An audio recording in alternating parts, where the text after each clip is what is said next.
Premier David Eby of British Columbia defining separatists with the T word. Does he even know the definition? Let's check it out.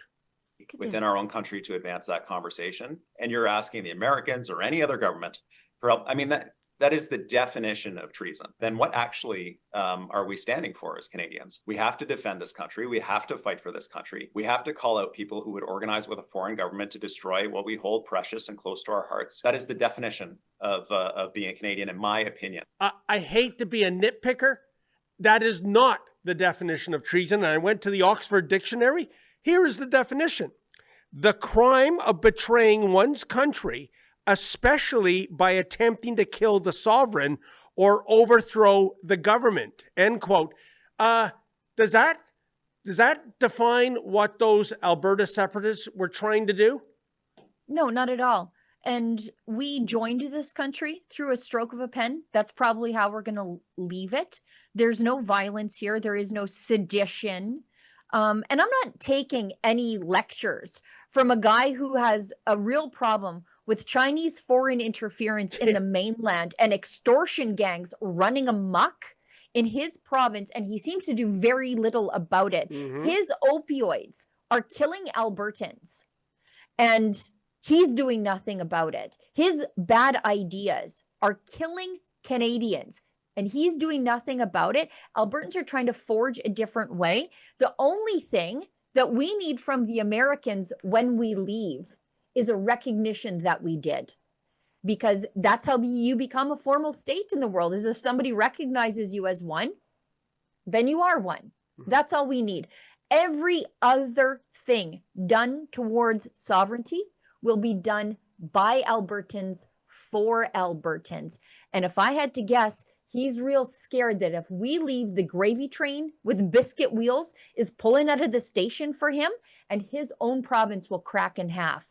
Because right up until Chilliwack, those people are real conservative.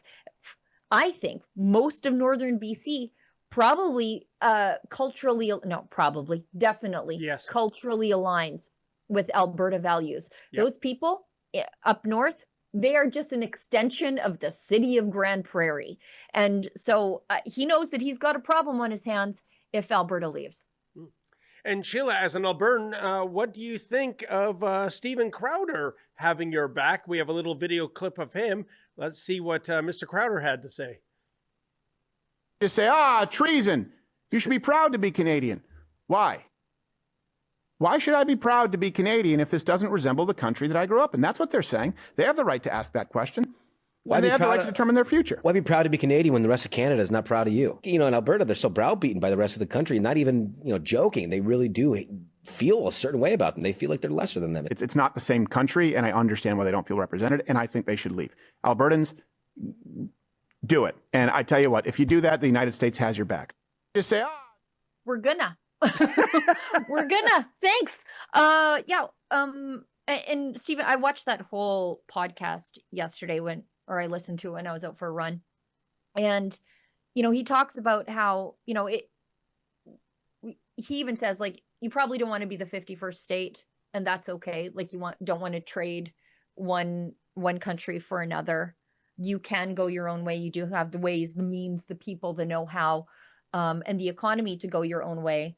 But we are here, like, America will see you as a strategic asset. You're going to be just fine. And that is true. But this idea that Albertans who want to leave are bad Canadians, he is right to say that we don't recognize Canada anymore. And for many reluctant separatists, because there are a bunch of them who are just saying, like, well, look, we tried it. We tried having a Western prime minister. We tried this over and over and over again. We had Peter Lougheed. Now we have Danielle Smith. Like we have the Sovereignty Act. We've done so much, but a lot of us feel like Canadian values outside of Alberta have changed, and we are the place where those values still live, and the only way to preserve those values are from outside. And, Sheila, you raise an interesting hypothetical question. Say that signature does go on a piece of paper solidifying the divorce of Alberta from Canada. What would you prefer? An independent nation or a 51st state? I would kind of like to see a 51st state, if only to see the Democrats go into meltdown, because those are guaranteed electoral college votes for the Republican Party, I should think. Every time. Yeah. I'm of the mindset that that's a conversation for much, much, much further down the road. I think Alberta should be independent. The whole point of this is to stand on our own, and not because we can't, but because we know we can. When Albertans talk about independence, it's not a threat. It's not a give me this or I'll leave, crazy ex-girlfriend, I'm going to kill myself if you don't love me anymore nonsense, like what you get out of Quebec, right? It's not. It's a promise made inward that we're capable of this, and we've always been capable of this. And if we were able to build this place to what it is, the rest is all just paperwork. And once we realize that, and I think we are, it's all uphill from there.